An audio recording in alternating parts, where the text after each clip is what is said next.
Update. My wife came home after cheating on me with her coworker, so I paid her back by taking everything she had.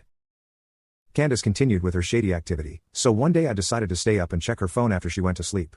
That evening, I was doing my work in the living room, and she was on her phone for 2 straight hours, looking worried while texting someone.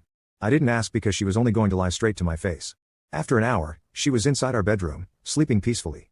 Let me tell you guys, we haven't had intimacy for a month now. Even on days I tried initiating it, she told me she was tired. But I never let it be the reason for an argument. As I was about to reach for the phone, it started buzzing, and it was an unknown number calling her. I took the phone outside the room and answered the call. There was a woman on the other end screaming something which almost made me throw up. The woman was screaming and saying that she finally found her number, and if she did not stop having intimacy with her husband, she would tell everyone in the office and make her jobless.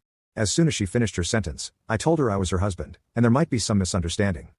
The woman, whose name is Jenny, was the wife of Matthew, who works in the same office as Candace.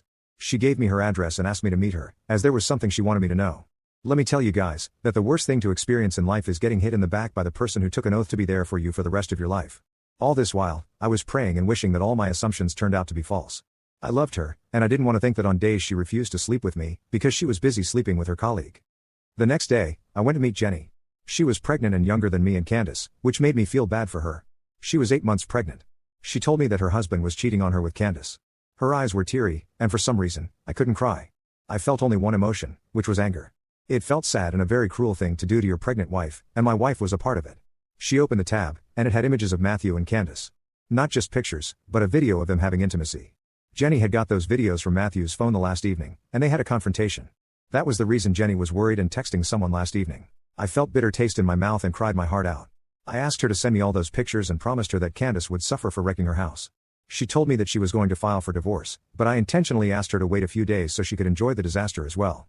After leaving Jenny's house, I drove off to my brother's place. He has 2 kids and has always been a great advisor in my life. I was sitting next to him until I passed out. After 2 hours, I woke up with a throbbing pain in my head, and my brother was sitting on the sofa rubbing my feet. After having a warm cup of espresso, he started asking me different questions, and I understood none. I gave him my phone and asked him to open the gallery and see what's inside. He looked disgusted and immediately put the phone on the table. I told him about everything, and there he interrupted me and gave me more information that she had been cheating before the promotion in her previous team. Matthew was her team leader, and there could be a way she did that for promotion. One thing about Candace that I forgot to mention is her greed. She always earned her own money and always bought her stuff, but she was greedy for fame and position. I was not surprised if that was the case. James was the owner of the company, but he always worked from home to give more time to his wife. Anyway, he's a great brother and husband. I asked him why he didn't tell me all this.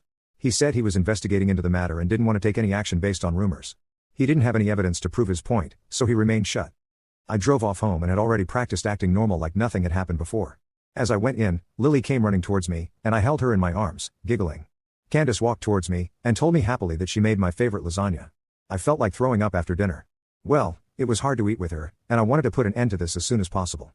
She is evil. I was going inside my office, but Candace hugged me from behind. I turned my face towards her. She was wearing her red dress. She used to look beautiful, but today she looked so disgusting to me that it was hard for me to look at her. She asked me whether I picked up that call last night, to which I immediately said no. She again asked me and told me I could tell the truth, and she wouldn't be mad. But I was not a fool, and I disagreed again.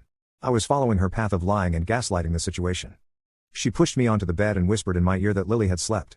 I asked her if she was feeling tired as usual. She looked at me in disbelief and refused. I tried resisting, but I gave in. It's going to hit her hard after she will know that I already knew about the things she has been doing and how disgusting she is. It was the most thrilling intimate moment we ever had, and I wasn't guilty about how it was going to make her feel. She was using me for emotions, so this time I did it. After she fell asleep, I took out my arm from under her head, left the room, and headed towards my office. I had 3 missed calls from James. I called him back, and he asked me to meet him tomorrow, as it was something he couldn't tell me on the phone. I went inside Lily's room and looked at her. I felt so bad and angry at Candace. How could she steal her own daughter's childhood and our happiness? I'm just not able to sleep thinking about what is stored for me next. I will make another update after I get done with everything.